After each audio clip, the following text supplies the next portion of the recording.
अस्सलामुअलैकुम, मैं हूं आपका दोस्त ज़ीशान उमर और आज हमारा चैप्टर है चैप्टर नंबर 6 एजुकेशनल रिसर्च।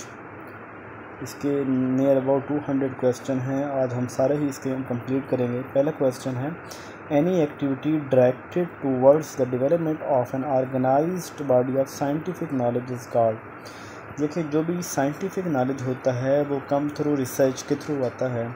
तो यानी कि एक ऑर्गेनाइज्ड बॉडी, एक सिस्टमेटिक प्रोसीजर होता है जिसमें साइंटिफिक नॉलेज हम हासिल करते हैं साइंटिफिक तरीके से, तो इसको रिसर्च बोलते हैं। रिसर्च जो है एक सिस्टमेटिक ये एक्टिविटी भी है, एक प्रोसेस भी है, एक एनालिसिस भी है। तो all of the above answer होंगे। क्वेश्चन नंबर 3 है, research is the source of. Research किस चीज़ का सोर्स है? देखिए, रिसर्च का मतलब ये होता है कि न्यू नॉलेज को क्रिएट करना। दुनिया में जितनी भी तरक्की हुई वो रिसर्च की बुनियाद पर, यानी पहले रिसर्च होती है।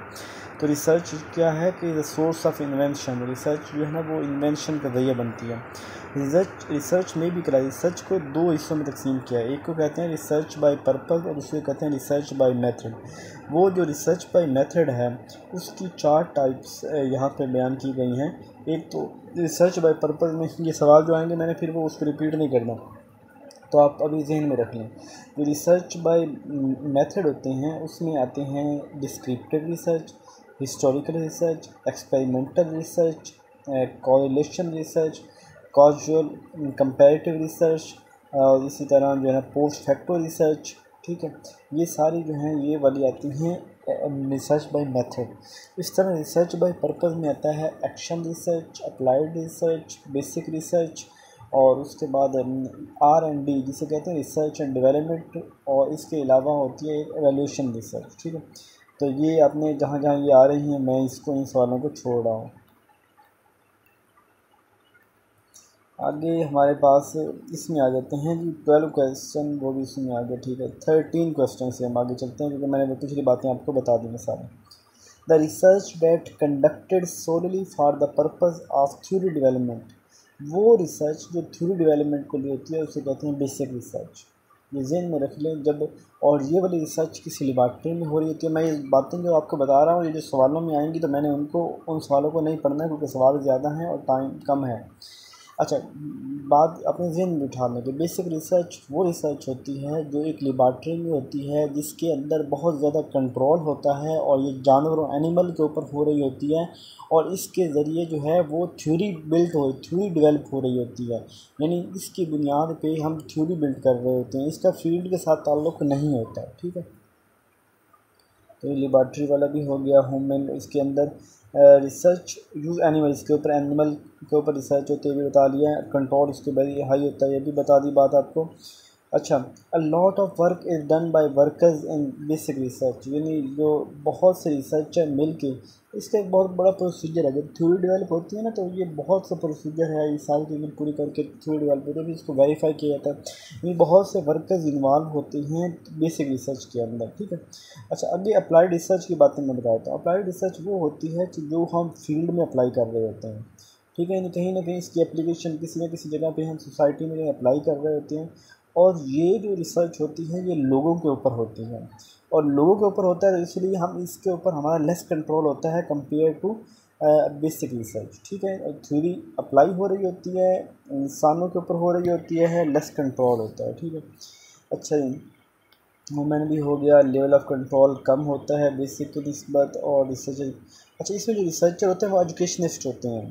ठीक है, जो अप्लाइड रिसर्च होती है और एक्शन में भी ये, क्योंकि अप्लाइड में क्या होता है कि अप्लाई की जाती है तो थ्योरी अप्लाई कौन करता है? वो एजुकेशनिस्ट करते हैं, जो इंसानों के ऊपर अप्लाई करते हैं। तो एजुकेशनिस्ट जो हैं वो थ्योरी अप्लाई करते हैं। तो अप्लाइड और एक्शन रिसर्च में दोनों में जो अप्लाई वर्कर होते हैं वो एजुकेशनिस्ट होते हैं। ठीक है, आगे अगली थ्योरी की तरफ आ रहे हैं, उसकी पहले मैं बातें बता दूँ। एक्शन रिसर्च वो होती है कि जो किसी भी इमीडिएट प्रॉब्लम के सॉल्यूशन को फाइंड करने के लिए, यानी फौरी तौर पे एक मसला हुआ है उस मसले को सुलझाने के लिए, उसके हल निकालने के लिए जो रिसर्च की जाती है उसे एक्शन रिसर्च टीचर कर रहे होते हैं और एक्शन रिसर्च क्लासरूम के अंदर हो रहे होते हैं।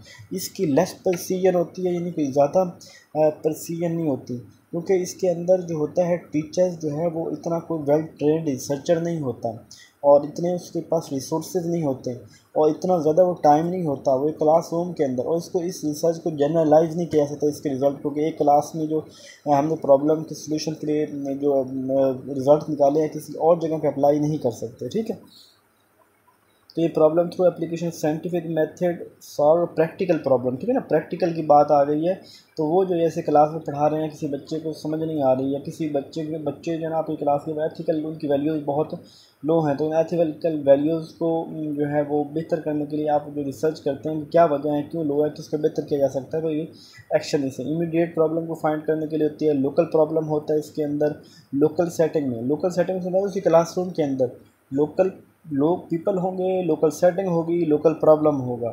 डिसेंट्रलाइज्ड अप्रोच होती है कि ये नहीं ऊपर से नीचे की तरह डिसेंट्रलाइज्ड होती हैं कि आप उसको अप्लाई कर रहे होते हैं, कोई इतना बड़ा इसका सेटअप नहीं होता। और ये स्कूल के अंदर मोस्टली की जाती है, ये क्लासरूम के अंदर की जाने वाली एक्शन रिसर्च होती है। उसमें के अंदर बच्चे जो होते हैं सब्जेक्ट होते हैं, अब बच्चों के ऊपर कर रहे होते हैं ना, तो बच्चे सब्जेक्ट होते हैं एक्शन रिसर्च के अंदर, और रिसर्चर टीचर होते हैं। मैं सारी आपको बातें बता दी तभी मैं आगे नहीं कर रहा हूँ। ठीक है, आपने वो जो मेरी पहले जो मैं एक थीम बताता हूँ उसको गौर से बिठा लिया करें ताकि आपका कंसेप्ट भी क्लियर हो जाए। अच्छा, research which is conducted for improving classrooms, तो ये भी बात हो गई है। जिसकी क्वालिटी पुअर होती है, नॉन एप्लीकेबिलिटी होती है कहीं, और ये भी बात हो गई। आगे हिस्टोरिकल रिसर्च वो रिसर्च होती है कि जिसके अंदर पास्ट इवेंट्स को स्टडी किया जाता है, जो इवेंट्स होते हैं उसको स्टडी किया जाता है। और इसके अंदर जो है ना वो दो तरह का डाटा, एक होता है प्राइमरी सोर्स, एक होता है सेकेंडरी सोर्स। प्राइमरी सोर्स जब डाटा लेने वाला है जिसके साथ वकूअ पजीर हुआ है, जो वाक़या हुआ है, वो खुद उसका डाटा लेने वाला तो प्राइमरी सोर्स होता है या उससे डाटा लिया जाए डायरेक्ट। और जब कोई किसी और सोर्स से, यानी मिसाल के तौर पे कि हम औरंगज़ेब जो बादशाह है उसकी हिस्ट्री के ऊपर कर रहे हैं, तो अब वो उसकी को जो हमें रेलेक्स मिलेंगे या उसकी कोई बुक जो हमें मिलेगा, सेकेंडरी सोर्स मिलेगा, जो जिन लोगों ने देखा, जिन लोगों ने फिर उनके लोगों ने देखा, यानी इस तरह की जो इंफॉर्मेशन मिलेंगी वो सेकेंडरी सोर्स है। इस तरह इसके अंदर दो तरह क्रिटिसिज्म होता है, एक होता है इंटरनल क्रिटिसिज्म और एक होता है एक्सटर्नल क्रिटिसिज्म। इंटरनल क्रिटिसिज्म वो होता है कि जो उसके अंदर के इसकी कितनी जो है ना वो बात जो ये की जा रही है ये इस इवेंट्स के साथ कितना रिलेट कर रही है। और इसको एक्सटर्नल में जो है ना वो हम टाइम को देख रहे होते हैं, उस बंदे को देख रहे होते हैं जहाँ से इंफॉर्मेशन आ रही है। ठीक है, यानी द रिपोर्टर एक्चुअल ऑब्जर्वर जो होता है वो प्राइमरी होता है, और जो एक्चुअल विटनेस नहीं होता रिपोर्ट वो सेकेंडरी होता है। एक्सटर्नल इंटरनल क्रिटिसिज्म इसी में होता है। और अच्छा, इसके बाद अगली है रिसर्च जिसके अंदर हम किसी भी शख्स की ज़िंदगी को, उसकी लाइफ, उसके करैक्टर, उसके एथिक्स, उसके आइडियाज़, उसका कंट्रीब्यूशन, उसका फ़िलासफ़ी, स्कॉलर, इस तरह की जो चीज़ें, तो ये वाली जो होती हैं ये बिब्लियोग्राफिक रिसर्च बोलते हैं। बिब्लियोग्राफिक रिसर्च एक टाइप है, ये भी हिस्टोरिकल रिसर्च के आगे टाइप है। किसी शख्स की हिस्ट्री देख रहे हैं ना, ये बिब्लियोग्राफिक तो हिस्टोरिकल रिसर्च की ही फर्दर एक टाइप है। The research that is conducted for studying the legal basis of the institution being run by the different religious and ethnic group, तो इसे लीगल रिसर्च कहेंगे। लीगल रिसर्च क्या होता है? लीगल बेसिकली होता है करंट कानून, करंट ज़ाब्ता इखलाक। जैसे अब हम कहते हैं लीगल वे ये है, इस मतलब लीगल से मतलब ये कि आजकल ये वाला ये कानून एग्जिस्ट कर रहा है, आजकल इस तरह काम किया जा रहा है। तो लीगल के ऊपर जो स्टडी हो रही होती है उसे हम कह रहे होते हैं कि वो उसको, और ये वाली डिस्क्रिप्टिव रिसर्च होती है जो लीगल होती है, क्योंकि ये कानून का मतलब कानून होता है, करंट होता है। और डिस्क्रिप्टिव रिसर्च क्या होती है? बेसिकली हमें करंट इन्फॉर्मेशन दे रही होती है कि इस वक्त मौजूदा सूरत हाल के अंदर किसी चीज़ की हम इन्फॉर्मेशन जो ले रहे होते हैं उसे डिस्क्रिप्टिव रिसर्च बोलते हैं। ठीक है, उसके बाद है हमारे पास people, opinion, views, perception, believe, attitude are investigated through. तो ये जो लोगों के हैं राय है, व्यूज़ हैं, परसेप्शन है, बिलीव्स, एटीट्यूड, ये सारे हम जो है ना वो डिस्क्रिप्टिव रिसर्च के अंदर उसको देख रहे होते हैं। अच्छा, ये यहाँ पे जो मेरे पास जो बुक है ना इसके अंदर काफ़ी जगह पे मिस प्रिंटिंग समझ लें या मिस स्कैनिंग वो ठीक नहीं हुई हुई, तो मैं आपको बता दूंगा, आप मेरी बातों पे गौर करें। अगर कहीं नज़र नहीं आ रहा तो उसको इग्नोर करें। जो कंसेप्ट मैं आपको देने वाला हूँ उसके ऊपर आप अपना फोकस रखें ताकि आपका जो कंसेप्ट क्लियर हो। सवाल की तो खैर ही है, मैं वैसे भी आपको एक जनरल व्यूज़ देता हूँ ताकि आपके अंदर कुछ ना कुछ कंसेप्चुअल बात बैठे, ना कि मैं वो चार ऑप्शन बता के रट्टा लगाता हूँ। हाँ, ये बात ज़रूर है कि मैं थोड़ा सा गो थ्रू कर रहा हूँ जल्दी, वो इस वजह से कि हमारे पास टाइम, अगर 200 क्वेश्चन हैं तो 200 क्वेश्चन को एक्सप्लेन करने के लिए कम से कम 4-5 घंटे चाहिए। तो पेपर नज़दीक हैं और आप लोगों के पास इतना टाइम नहीं है, इस वजह से ओवरव्यू दे रहा है। इंशाल्लाह इसको बाद में जो है ना मैं एक एक चीज़ को, एक एक डिस्ट्रैक्टर को समझाया करूँगा। नेक्स्ट है what are the perception of teacher regarding professional development. अब प्रोफेशनल डेवलपमेंट तो वो करंट चीज़ है ना, अब टीचर की परसेप्शन क्या है, प्रोफेशनल डेवलपमेंट क्या होता है, तो ये किस चीज़ की डिस्क्रिप्टिव रिसर्च हो जाएगी। देखिए जो हमें उस वक्त की सिचुएशन के मुताबिक रिसर्च करती हैं। What will be when certain variable are carefully controlled and manipulated. जब वेरिएबल की बात आ जाए, कंट्रोल की बात आ जाए, तो वेरिएबल एक्सपेरिमेंटल रिसर्च में होते हैं। वेरिएबल दो तरह के होते हैं, एक होता है इंडिपेंडेंट वेरिएबल और एक होता है डिपेंडेंट वेरिएबल। इंडिपेंडेंट वेरिएबल वो होता है कि जिसका असर किस दूसरे के ऊपर होता है, जो मैनिपुलेट करता है, जिसको मैनिपुलेट किया जा सकता है, जो चीज़ को तब्दील कर देता है, जो किसी चीज़ के ऊपर असर रखता है, उसे कहते हैं इंडिपेंडेंट वेरिएबल। डिपेंडेंट वेरिएबल होता है जिसके अंदर चेंज आती है, जो इफ़ेक्ट जिसके ऊपर होता है उसे हम क्या कह रहे होते हैं, उसे हम कह रहे होते हैं डिपेंडेंट वेरिएबल। इस तरह का होता है एक्सट्रेनियस वेरिएबल। एक्सट्रेनियस वेरिएबल वो होता है कि जो इफ़ेक्ट कर रहा होता है दोनों के ऊपर कर रहा होता है, और ये किस इसको ये क्यों इसका असर होता है, क्योंकि जब हमारे पास थोड़ा सा लेस कंट्रोल हो तो एक्सट्रेनियस वेरिएबल जो है इफेक्ट करता है। तो हम बहुत कंट्रोल रिसर्च करते हैं ताकि हम एक्सट्रेनियस वेरिएबल के जो इफ़ेक्ट्स हैं उसके बचा जाए। अच्छा जी, researcher manipulate concept it is a variable और activity believe to make a difference. तो वो जो डिफरेंस पैदा करता है वो इंडिपेंडेंट वेरिएबल होता है। इंडिपेंडेंट वेरिएबल जो है उसे कॉज भी कहते हैं, स्टिमुलस, एंटीसीडेंट, ये सारा कुछ इंडिपेंडेंट वेरिएबल को कहा जाता है। It is a change in group that occur as a result of manipulation of dependent variable. तो ये इंडिपेंडेंट वेरिएबल के ऊपर जो चेंज आती है तो वो डिपेंडेंट वेरिएबल के ऊपर आती है। There are the variable which affect dependent variable but are the other than independent variable। जो असर तो रखते हैं डिपेंडेंट वेरिएबल के, लेकिन वो इंडिपेंडेंट वेरिएबल नहीं है, तो उसे हम क्या कहेंगे, वो एक्सट्रेनियस वेरिएबल बोले जाएंगे। The efforts which researcher make to remove the effect of irrelevant extraneous variable, तो इसे कंट्रोल कहते हैं। यानी हम जो एक्सट्रेनियस वेरिएबल या इररेलेवेंट वेरिएबल है उसकी इफेक्ट को कम करने के लिए हम क्या करते हैं, हम कंट्रोल पैदा करते हैं। It is a process in which every number of population have an independent and equal chance of selection। जिसके अंदर इक्वल चांस होता है सिलेक्शन का, उसे रैंडमाइजेशन कहते हैं।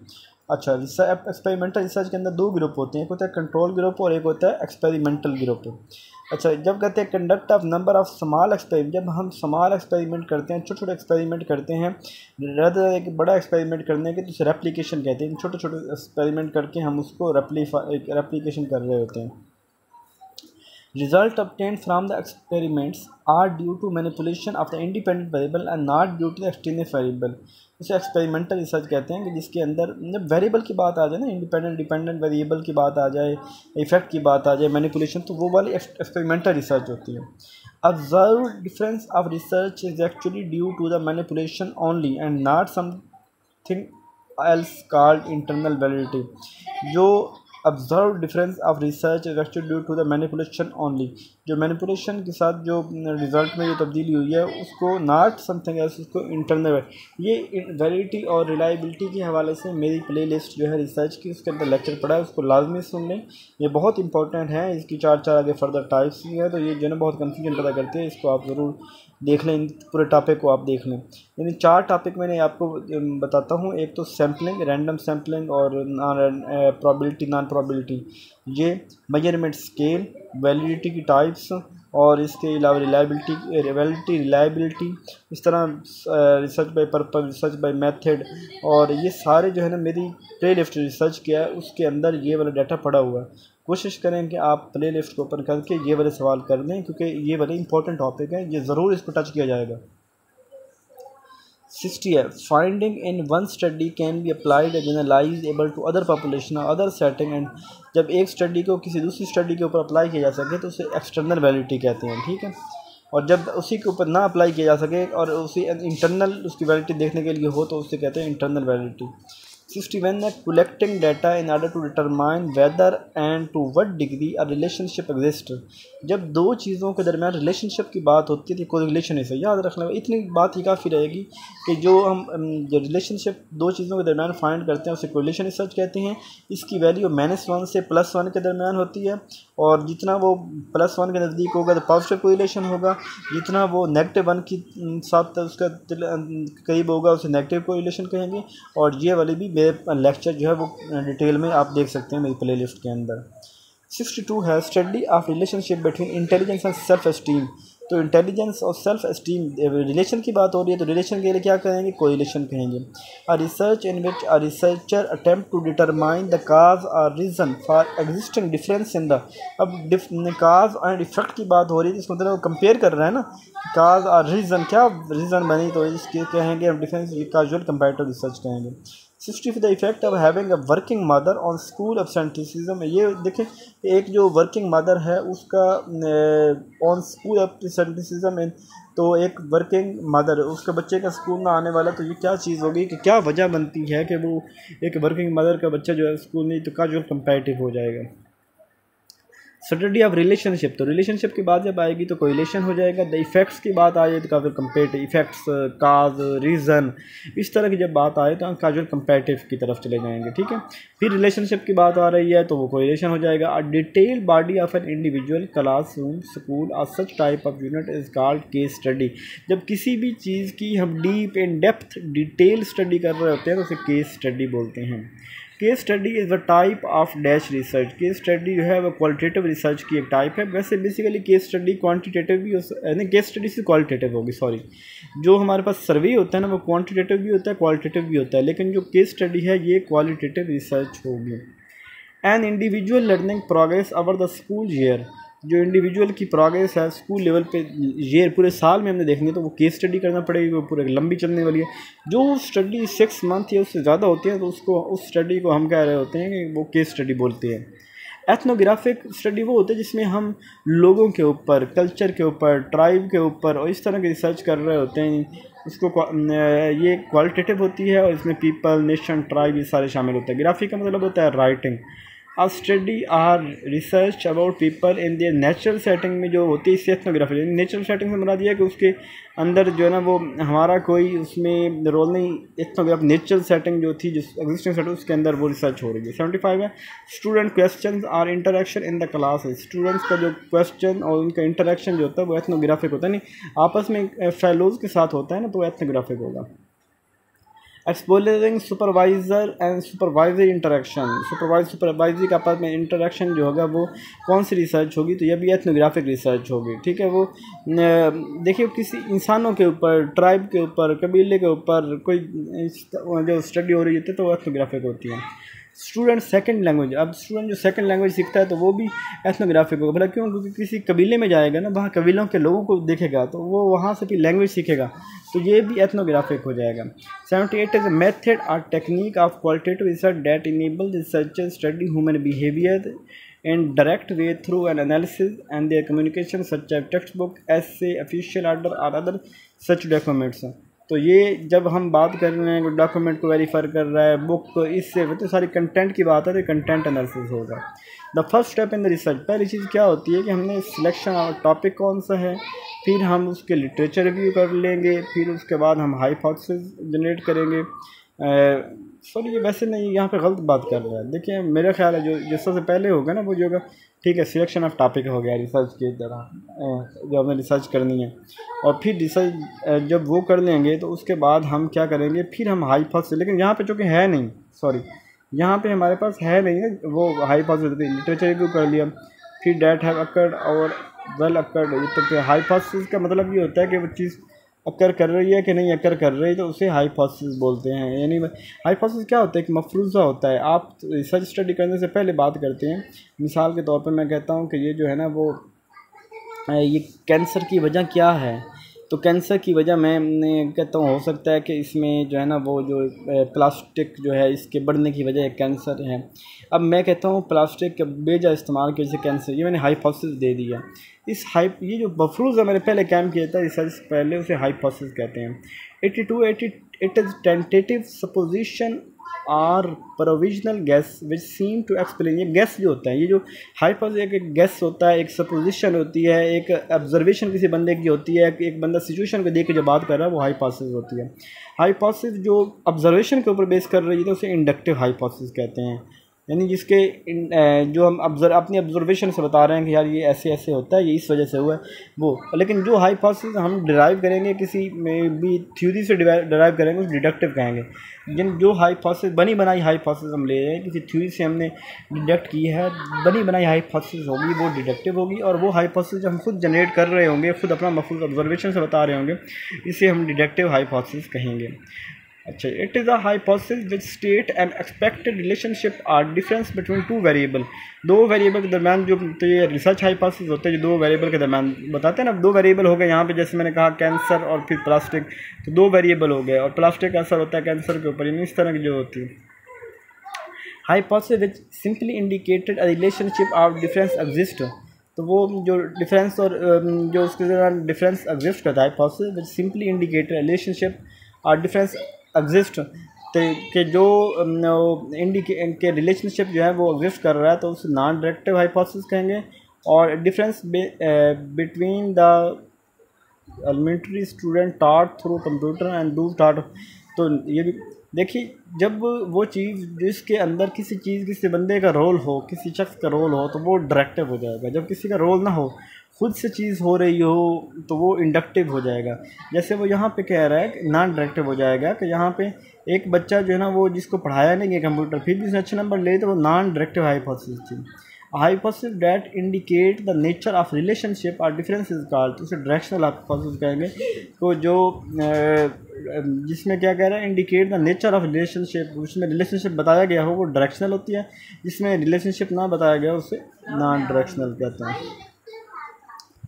The science achievement of elementary student taught computer is at a higher level. एक science का बच्चा जिस कंप्यूटर पढ़ाया गया है हाई लेवल पे, उसके जो है यानी वो हायर मार्क्स उसने लिए हैं देन दू स्टार्ट विदाउट कंप्यूटर जिसे नहीं पढ़ाया गया। ये डायरेक्शनल हो गया ना, कि जिसने ज़्यादा उसको डायरेक्शन मिली है उसने वो डायरेक्शनल हाइपोथेसिस हो जाएगा। 19 a hypothesis that state that there is no relationship, जहाँ पे कोई रिलेशनशिप ना हो वेरिएबल के दरमियान, यानी बेतुकी सी बात हो। मैं कहता हूँ कि ये आम खाने से कैंसर होता है, अब इन दोनों का आपस में कोई ताल्लुक नहीं है, मैंगो का कैंसर के साथ, तो ऐसी जिसके वेरिएबल्स के दरमियान आपस में कोई ताल्लुक ना हो वो नल हाइपोथेसिस कहते हैं। और नल हाइपोथेसिस का उलट जो होता है वो रिसर्च हाइपोथेसिस या अल्टरनेटिव हाइपोथेसिस बोलते हैं। इसी की बुनियाद पे यहाँ पे इस पर्सोना में ना उसने वो सवाल नहीं लिया, लेकिन सवाल एक बहुत इंपॉर्टेंट है जिसे कहते हैं टाइप 1 एरर और टाइप 2 एरर। मैं यहाँ पे बता देता हूँ, सुनने वालों को फ़ायदा हो जाए। टाइप 1 एरर वो एरर होता है जिसके अंदर जो रिसर्चर है reject the null hypothesis that it is यानी rejected to fail the null hypothesis, यानी वो हाइपोथेसिस नल थी, उसका कोई ताल्लुक नहीं था, लेकिन वो उसको rejected to fail the null hypothesis, तो वो उसको फेल नहीं करता। ये वाली हाइपोथेसिस टाइप 1 एरर होता है, ये बहुत संगीन होता है। दूसरा है rejected the null hypothesis until, वो जो है ना वो रिजेक्ट हाइपोथेसिस को फेल कर देता है हालांकि वो ट्रू थी। तो ये वाली जो है ना, हालांकि वो रॉन्ग थी, ठीक है, तो वो वाली जो हाइपोथेसिस वो सेकंड होती है, वो सेकंड एरर होता है और वो ज़्यादातर संगीन नहीं होता, क्योंकि अगर हमने एक नल हाइपोथेसिस को एक जगह निगलेक्ट नहीं किया, रिजेक्ट नहीं किया, तो कहीं ना कहीं आगे रिजेक्ट हो ही जाएगा जब उसका रिलेशन नहीं होगा। उसके बाद जी हमारे पास आ रहा है डैश इकानमी है। Dash is a group of interest for the researcher. Population जो होता है वो लोग होते हैं जो रिसर्चर का इंटरेस्ट होते हैं, जिनसे उसने अपना सैंपल लेना होता है। और स्मॉल प्रोपोर्शन ऑफ पॉपुलेशन को स्मॉल हिस्सा जिससे वो अपना डाटा कलेक्ट करता है, ऑब्जर्वेशन उस सैंपल बोलते हैं। और ये जो प्रोसीजर होता है, जो process of selecting a sample, उस सैंपल को सिलेक्ट करने का जो प्रोसेस होता है उसे सैम्पलिंग कहते हैं। A sampling that in which the sample is selected in such a way that every individual of population has equal chance, जिसके अंदर तमाम पॉपुलेशन के लोगों का इक्वल चांस सिलेक्ट होने का उसे प्रोबेबिलिटी सैम्पलिंग कहते हैं। और जिसके अंदर तमाम पॉपुलेशन का इक्वल चांस सिलेक्शन ना हो उस नॉन प्रोबेबिलिटी सैम्पलिंग कहते हैं। और वो सैम्पलिंग जिसके अंदर सब ग्रुप्स बनाए जाते हैं, इसको पानी पिला देना, जिसके अंदर जो है वो स्मॉल ग्रुप्स सब ग्रुप्स बनाए जाते हैं। तो सब ग्रुप्स जो होते हैं उसे हम कहते हैं स्ट्रैटिफाइड सैम्पलिंग। और जब हम प्रोबेबिलिटी यानी रैंडम सैम्पलिंग कर रहे होते हैं उसे रैंडम सैम्पलिंग कहते हैं। और जिसके अंदर हम पूरा ग्रुप बना के और रैंडमली पूरा ग्रुप ले रहे होते हैं तो उसे क्लस्टर सैम्पलिंग बोलते हैं। ये probability sampling non probability sampling के ऊपर जो है वो डिटेल टॉपिक जो है वो उसके अंदर बयान किया गया, वहाँ से आप वो देख लें प्रोबेबिलिटी नॉन प्रोबेबिलिटी सैम्पलिंग को, ठीक है। Sampling individual are selected for list by taking every nth number जो होता है सिस्टमेटिक सैम्पलिंग होती है। nth नंबर से मुराद ये है कि हर 10वां बंदा, हर 5वां बंदा, इस तरह की जो होती है रिसर्च, तो ये वाली, तो ये भी आप देख लीजिएगा, लेक्चर सुन लेंगे ना तो वो आपको फिर मज़ा आएगा, वहाँ से ज़्यादा समझ आ जाएगी। अभी फिर मैं एक को कैसे यहाँ पे एक्सप्लेन ज़्यादा कर सकता हूँ, ठीक है। कन्वीनियंस सैम्पलिंग वो होती है कि जो इजीली अवेलेबल हो, यानी जो मुझे बंदा सबसे पहले मिलता है मैं उसको ले लेता हूँ, इजीली अवेलेबल सैम्पलिंग होता है, वो कन्वीनियंस सैम्पलिंग होती है। और quota when listing of population is not, जब लोगों की लिस्ट बनाना पॉसिबल ना हो और हम interview are given from exact number of quota from person, मुझे जितने बंदे चाहिए, मैं मिसाल के तौर पर मुझे चाहिए कि मैं कहता हूँ all the person in this society have age above 40 and they have degree of psychology, तो वो सारे बंदे मैं रिसर्च ले लेता हूँ। अब पॉसिबल नहीं है मेरे पास, यानी कि लोग वहाँ पे थोड़े हैं, मुझे तो चाहिए साइकोलॉजी के बंदे चाहिए, और वो बंदे जिनके साइकोलॉजी में 10 साल का एक्सपीरियंस हो, मैं एक जनरल बात कर रहा हूँ। अब ये बंदे गिने चुने हैं, तो फिर भाई मुझे जो मिलेगा मैं ले लूँगा, मुझे अपना कोटा जितने में जो टारगेट है वो पूरा करना है। तो इस तरह की जो होती है कोटा सैम्पलिंग होती है। It is data collecting instrument, जो क्वेश्चनेयर होता है ये डाटा कलेक्टिंग इंस्ट्रूमेंट होता है। और क्वेश्चन जो होते हैं ना, ये वो क्वेश्चन जिसमें हम अपनी ओपिनियन नहीं दे सकते, जस्ट चेक मार्क, शॉर्ट्स, यानी इस तरह यस नो की बात होती है, तो वो क्लोज क्वेश्चन होते हैं। और वो क्वेश्चन जिसके अंदर हम अपनी जो ओपिनियन दे सकते हैं, कुछ सप्लाई कर रहे होते हैं, कुछ दे रहे होते हैं, उसे ओपन एंडेड कहते हैं या ओपन फॉर्म क्वेश्चन कहते हैं। फिर इंटरव्यू एक ऐसा इन्फॉर्मेशन कलेक्टिंग का ऐसा है जिसमें फेस टू फेस जो इंटरेक्शन सिचुएशन होती है उसे इंटरव्यू बोलते हैं। और इंटरव्यू की फर्दर बहुत सी टाइप हैं, और वो इंटरव्यू जब conducted interview for one person, एक बंदा इंटरव्यू दे रहा हो तो उसे कहते हैं इंडिविजुअल इंटरव्यू। और यहीं पे मैं बता देता हूँ, बाद में सवाल आएगा तो मैं इसको चलते चलूँगा। ग्रुप इंटरव्यू वो होता है कि जब इंटरव्यूई, यानी जो लोग इंटरव्यू देने वाले हैं वो ज़्यादा हो और इंटरव्यू लेने वाला एक हो, उसे कहते हैं ग्रुप इंटरव्यू। एक होता है पैनल इंटरव्यू। पैनल इंटरव्यू वो होता है पीपीएससी का इंटरव्यू होता है, जिसमें 5 बंदे 4 बंदे, इंटरव्यूवर जो होते हैं लेने वाले जो होते हैं वो ज़्यादा होता है, जो इंटरव्यूई भी जो देने वाले होते हैं वो एक होता है, उससे कहते हैं पैनल इंटरव्यू कहते हैं, ठीक है। इसी तरह पे एक इंटरव्यू होता है स्ट्रक्चर्ड इंटरव्यू। स्ट्रक्चर्ड इंटरव्यू वो होता है जिसके अंदर जो क्वेश्चन है ऑलरेडी डिफाइन है, पता है कि ये क्वेश्चन पूछने हैं, यानी इंटरव्यू ने अपनी लिस्ट रखी हुई है, वही बातें उसने पूछनी है तरतीब के साथ, तो ये होता है स्ट्रक्चर्ड इंटरव्यू। एक होता है अनस्ट्रक्चर्ड इंटरव्यू, जिसमें वो जो स्ट्रक्चर उसके पास कोई क्वेश्चन या कोई नहीं होता, जो उसके पास में दिल आती है, जो वो कभी कोई बात पूछ सकता है, कभी कोई बात पूछ सकता है, तो वो अनस्ट्रक्चर्ड इंटरव्यू होता है। और सेमी स्ट्रक्चर्ड इंटरव्यू वो होता है कि जिसके अंदर जो है ना कुछ चीज़ें तो उसकी परी प्लान है कि मैंने ये बातें पूछनी है, लेकिन उन बातों में से जो है ना बहुत सी बातें, जैसे आप लोग का पीपीएससी का एक सवाल जो है वो परी प्लान है कि इंट्रोड्यूस योर सेल्फ। अब ये सवाल सबसे पूछना है। अब जब आपने एक्सप्लेन करना है कि I am PhD in chemistry and job के लिए मैं अप्लाई कर रहा हूँ, आप लेक्चर एजुकेशन की, तो वो कहेंगे कि आप ऑलरेडी इतने हो PhD केमिस्ट्री के अंदर हो और आपने वहाँ पे क्यों नहीं ट्राई की और आप लेक्चर की जॉब। अब यहाँ से क्वेश्चन बनते जाएंगे, आप कोई और अपना इंटरेस्ट बता देते हो कि मेरा इंटरेस्ट है, तो स्पोर्ट्स में चले जाएंगे कि तो वो जो चीज़ें होती हैं वो सेमी स्ट्रक्चर होते हैं कि एक कुछ बातें फिक्स होती हैं, कुछ उसके बाद निकलती जाती हैं। तो ये वाले सवाल जो मैंने आपको बता दी हैं ये मैंने सारे छोड़ रहा हूँ क्योंकि मैंने आपके इनके ऊपर बात कर दी है। अच्छा, एक फिर होती है डायरेक्टिव और एक नॉन डायरेक्टिव। डायरेक्टिव वो चीज़ होती है डायरेक्टिव कि जिसके अंदर जो इंटरव्यू लेने वाला है उसकी अथॉरिटी वो बातें कर रहा होता है, वही ज़्यादा उसका रोल होता है, आपका रोल जो होता है वो पैसिव रोल होता है, कम रोल होता है, तो इसको कहते हैं डायरेक्टिव। और वो इंटरव्यू जिसके अंदर आप इंटरव्यू का रोल जो है कम होता है, इंटरव्यू भी जो इंटरव्यू देने वाला है उसका रोल ज़्यादा होता है, वो ज़्यादा बोलता है, तो ये वाला वो होगा नॉन डायरेक्टिव इंटरव्यू होगा, ठीक है।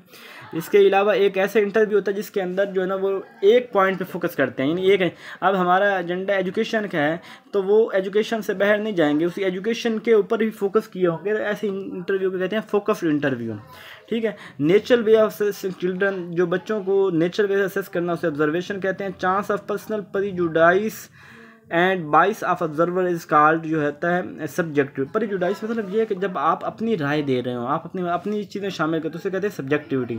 और वो जब आपकी अपनी राय ना हो, आप मकसद की बात कर रहे हो, आप सीधी बात कर रहे हो, तो उसे हम कह रहे हैं ऑब्जेक्टिविटी कह रहे होते हैं। 117 क्वेश्चन है, it is a term applied to expression of opinion जो ओपिनियन को के लिए होती है उसे रेटिंग स्केल बोलते हैं। यानी it is a term applied to expression of opinion, अपनी ओपिनियन को ये जो सब्जेक्टिव से निकले ये तो रेटिंग स्केल इसको बोलते हैं। ये थोड़ा सा आप रटा लगा लें, कोई इतना कोई इसका बैकग्राउंड मेरे पास नहीं है। 118 है, each trade assigned a number in, तो ये जो नंबर की बात होती है तो ये न्यूमेरिकल स्केल होता है। द चेक्स, ये पता नहीं, descriptive scale trait which is described in a word और phrase on blank before the trait which is, तो ये थोड़ा सा मुझे सवाल की समझ नहीं आई, मतलब रीड एबल नहीं है। नेक्स्ट चलते हैं 120, an individual rate himself in, तो कम्युलेटिव स्केल होता है। इंडिविजुअल रेट हिमसेल्फ, इंडिविजुअल जो है वो अपने आप को जो रेट करता है तो उसे कम्युलेटिव स्केल बोलेंगे। यानी अपने आप को रेटिंग करना, अपने आप को जज करना, वो कम्युलेटिव स्केल होता है। और जिसके अंदर वो स्मॉल इंटरएक्शन ग्रुप जब उसके अंदर दूसरे के साथ इंटरेक्शन करता है तो उसे सोशियोमेट्रिक स्केल कहेंगे। और वो जो मेजरमेंट के अंदर 4 स्केल होते हैं, एक होता है नॉमिनल स्केल, एक होता है आर्डिनल, इंटरवल और रेशो। नॉमिनल स्केल वो होता है जिसके अंदर वो नाम देता है, यानी जिस 2 नाम हो गए, मियाँ बीवी हो गए, यानी हस्बैंड वाइफ कह लें, मदर फादर कह लें, कोई ये नाम जब चीज़ों को दिया जाता है तो नॉमिनल स्केल होता है। फिर उसके बाद दूसरा होता है आर्डिनल, जिसके अंदर रैंक दिया जाता है, फर्स्ट सेकंड थर्ड, वो सबसे बड़ा है, वो उससे छोटा, फिर वो उससे छोटा, या वो जो है फर्स्ट पोजीशन है, सेकंड पोजीशन है, थर्ड पोजीशन है, इस तरह रैंक होता है। इंटरवल वो होता है जिसमें एक स्पेसिफिक गैप होता है, एक गैप के इंटरवल के बाद चीज़ें आ रही होती हैं, और उसमें ये होता है कि ये वाला इसके अंदर इंटरवल में हम एक और चीज़ देखती है कि इसके अंदर नॉन ज़ीरो होता है। यानी अगर मैं कहता हूँ कि टेम्परेचर जो ना 0 डिग्री है, तो क्या वो 0 डिग्री से मुराद ये है कि वो बिल्कुल ख़त्म है, कुछ भी नहीं है? ऐसा नहीं है, कुछ ना कुछ टेम्परेचर 0 पे भी है ना, इट मीन 0 पे भी नुक्ता है, वो इंजमाद है ना। तो ऐसा जो होता है वो इंटरवल होता है। और जो इसके बाद रेशो स्केल फाइनल है, उसके अंदर पिछली तमाम की सारी खसूसियात होंगी, और नई खसूसियत उसके अंदर ये होगी कि उसके अंदर ट्रू ज़ीरो होगा। यानी अब मैं कहता हूँ हाइट, तो हाइट 0 से शुरू होती है, वेट 0 से शुरू होता है, यानी कोई चीज़ ऐसी हो सकती है जिसका 0 वेट हो, कुछ भी वेट ना हो, तो ये वाले। तो ये मैंने सारी बातें बता दी हैं। उसके आगे 126 है, it is a branch of applied mathematics concerned with the collection and interpretation of quantitative data and the use of probability theory. Quantitative data जिसमें mean, mode, median, deviation, quartile, skewness, ये सारी जो है ना स्टैटिस्टिक्स में आती हैं, तो सी ऑप्शन होगा। इन स्टैटिस्टिक्स में the term central tendency, central tendency कहते हैं कि दरमियान वाला, तो दरमियान में क्या होता है? मीडियन होता है दरमियान में, ठीक है। Central tendency relate to the way in which quantitative data tended to cluster around one, तो मेजर ऑफ सेंट्रल टेंडेंसी होगा। और it shows how much variation or dispersion there is from average or mean, तो standard deviation होता है जिसके अंदर, यानी standard deviation की असल डेफिनेशन ये है कि how the value is far from the original point from the mean, उसका जो एवरेज है उससे कितना दूर है। तो यहाँ पे भी वही बात कर रहा है कि एवरेज है मीन से वो कितनी डिस्पर्स है, कितनी वेरी कर रही, वेरिएंस है, कितना उसका फैसला है, उसे स्टैंडर्ड डेविएशन कहते हैं। The effect of independent variable किसके ऊपर होता है? वही एक्सपेरिमेंटल रिसर्च के अंदर होता है। क्रिटिसिज्म किसके ऊपर होता है? हिस्टोरिकल रिसर्च के अंदर। Randomly form group, randomly group किस में फॉर्म किए जाते हैं? वो एक्सपेरिमेंटल रिसर्च के अंदर रैंडमली ग्रुप फॉर्म के। काज एंड इफेक्ट को ये वाला एक्सपेरिमेंटल रिसर्च के अंदर आ जाएगा। अगर यहाँ पे साथ में का जो कंपैरेटिव होता है तो उधर हम चले जाते हैं। कंट्रोल ग्रुप एक्सपेरिमेंटल रिसर्च में होता है। और characteristics of research problem is, तो रिसर्च प्रॉब्लम की क्या करैक्टरिस्टिक्स होनी चाहिए? एक तो प्रॉब्लम जो नॉवल नया प्रॉब्लम होना चाहिए, मसला ये ना हो कि पहले उस मसले की ऑलरेडी सोल्यूशन दिया गया तो फिर आप वो चूज़ कर लें। सिग्निफिकेंट अहम भी हो, रिसर्च है उसके ऊपर रिसर्च भी की जा सके। एक्सपेरिमेंटल ग्रुप में 15 लोगों को सिलेक्ट किया जाता है और डिस्क्रिप्टिव में 20%, यानी उसमें 15 का ग्रुप होता है, 15 पर एक ग्रुप में 15 बंदे होते हैं एक्सपेरिमेंटल, और डिस्क्रिप्टिव में 20% हमने लोगों को लेना होता है। द अरिथमेटिक एवरेज, एवरेज को मीन बोलते हैं, मिड पॉइंट को मीडियन बोलते हैं, या सेंट्रल टेंडेंसी भी बोल सकते थे, लेकिन मीडियन ठीक है बस तानी। और मोड जो ज़्यादातर दफ़ा जो चीज़ आती है उसे मोड बोलते हैं। अच्छा, इसका मीन बताना है तो इन सब के क्या करेंगे हम? जमा करके उसको 5 पे तकसीम करेंगे, जवाब आ जाएगा। इसका मीडियन निकालना है तो हम उसका दरमियान वाला जो है ना वो देखेंगे। मोड निकालना है तो वो जो चीज़ जितनी ज़्यादा दफ़ा आ रही है वो देखेंगे। हाउ मैनी पार्ट्स, अब यानी कि 4 किन दफ़ा आया? 3 दफ़ा आया, तो सबसे ज़्यादा 4 आया तो 4 हमने लिख लिया, मीडियम मोड लिख लिया। How many part research, research report के 3 पार्ट्स होते हैं। पहला हमारा होता है प्रीलिमिनरी पेडिंग, पहले जिसमें तारुफ इस तरह की चीज़ें होती है। सेकंड है हमारा बॉडी, जिसके अंदर हमारा लिटरेचर रिव्यू और मेथोडोलॉजी होती है। और लास्ट हमारा होता है बिब्लियोग्राफी या अपेंडिसेस, जिसके अंदर हमारे वो रेफरेंसेस वगैरह वो चीज़ें होती हैं, ठीक है। बेसिक अब एक्सपेरिमेंटल रिसर्च, बेसिक तो हाइपोथेसिस है, पहले हाइपोथेसिस बनेगी। इंडक्टिव स्पेसिफिक टू जनरल, और डिडक्टिव में जनरल टू स्पेसिफिक हम जा रहे होते हैं। It improve method of solving instructional problem, तो उसे एजुकेशनल रिसर्च कहते हैं, जिसके अंदर इंस्ट्रक्शनल प्रॉब्लम को सॉल्व कर रहे होते हैं, तो वो क्या होती है, एजुकेशनल रिसर्च। इंस्ट्रक्शन का मतलब टीचिंग के साथ होता है, टीचिंग एजुकेशन में आती है ना, तो वो वाला होगा। How data be express in descriptive research, descriptive research के अंदर डाटा क्वान्टिटेटिवली शो किया जाता है, ठीक है। डिस्क्रिप्टिव रिसर्च जो है ये क्वान्टिटेटिव डाटा इसमें शो करते हैं। और इसके अलावा central tendency and influence by extreme source, central tendency which major of central tendency is influence by extreme source, तो इसको मीन कहेंगे। मीन क्या होता है, वो एवरेज निकालना, तो सेंट्रल टेंडेंसी, चलो सेंट्रल टेंडेंसी मीन के साथ आप अपने आप के दिमाग के साथ जोड़ लें। 150 in historical research the wide range of written and printed material record, तो प्रिंटेड मटेरियल रिकॉर्ड ये वाले डॉक्यूमेंट्स वगैरह में होता है। देयर विल बी नो, अगर वो कोई दरमियान में कोई उनका रिलेशन ना हो, significant difference between the score और measure of achievement high and low, दो हाई और लो के दरमियान कोई ना होता है, इसका मतलब नल हाइपोथेसिस होगा, नल होगा। व्हाट इज ट्रू, हाइपोथेसिस जो होती है वो ऑलवेज टेस्टेड, उसे हमेशा टेस्ट किया जा सकता है। कभी ये बात एक याद रख लें, ये सवाल इंटरव्यू में पूछा जाता है कि क्या हाइपोथेसिस को हम प्रूव करते हैं कि टेस्ट करते हैं, क्या हम उसको प्रूव कर सकते हैं? आप कहना नहीं, हाइपोथेसिस को हमेशा टेस्ट किया जाता है, उसको प्रूव नहीं किया जाता, ठीक है। 156 से administration of the instrument on 2 or 3 respondent to find out its flaws, इस टर्म ये पायलट स्टडी बोलते हैं, कि जिसके अंदर हम जो है वो फ्लॉज को दूर करने के लिए हम छोटे लेवल पे पहले रिसर्च कर रहे होते हैं, चंद लोगों का सैंपल लेकर देख रहे होते हैं, तो उसे कहते हैं pilot study. A statement of relationship between two that can be used in prediction, जो चीज़ जो रिजल्ट हमने निकाले हैं वो प्रेडिक्शन तो फ्यूचर में हम यूज़ कर सकें, तो इसे हम कहते हैं जनरलाइजेशन कहते हैं। A theory is said to be powerful if it, theory जो है ना वो पावरफुल कब होगी, जब उसमें के provide an explanation for large number of event, वो थ्योरी पावरफुल होगी जो हमें लार्ज नंबर ऑफ जो है वो एक्सप्लेनेशन दे रही होगी, लार्ज नंबर ऑफ वैल्यू दे रही होगी, तो वो थ्योरी पावरफुल होगी। अच्छा जी, इसके बाद post test in an experiment is some time called, post test को क्या कहते हैं, dependent variable. Post test in an experiment is some time called the dependent variable. Post test, post बाद में आने वाला, सो इसको याद कर लें, ये मेरे लिए भी एमसीक्यूज नया था, मैंने पहले कहीं भी नहीं पढ़ा, तो ये डिपेंडेंट वेरिएबल होगा। 160 if the result of test and retest are the same, तो उसे रिलायबिलिटी कहते हैं।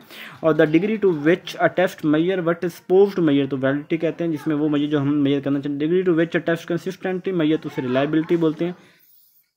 ये वैलिडिटी और रिलायबिलिटी में से सारे सवाल आ रहे हैं, यहाँ पे चूँकि नज़र भी नहीं आ रहा है, तो ये आप लोग जो है ना इसको उधर से कर लेंगे, मेरी जो प्ले लिस्ट के अंदर आप वैलिडिटी, रिलायबिलिटी वाला और सैम्पलिंग वाला और मेजरमेंट वाला और ये सारे लेक्चर आप प्ले लिस्ट से सुन लीजिएगा।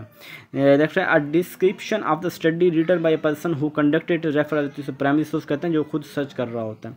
हमारे 6 चैप्टर मुकम्मल हो गए, और इंशाअल्लाह शाम को या कल इंशाअल्लाह जो है ना वो एजुकेशनल एडमिनिस्ट्रेशन की चैप्टर को इंशाल्लाह हम कंप्लीट कर देंगे। इसके अंदर कितने क्वेश्चन आ रहे हैं, एडमिनिस्ट्रेशन 4-5 थ्योरीज हैं, उसको हमने करनी है। फॉयल की थ्योरी हो गई और ब्यूरोक्रेटिक ट्रेड थ्योरी, ट्रांसफॉर्म, इस तरह की थ्योरीज हमने करनी है, तो वो सवाल हमारा ये वाला हो जाना है।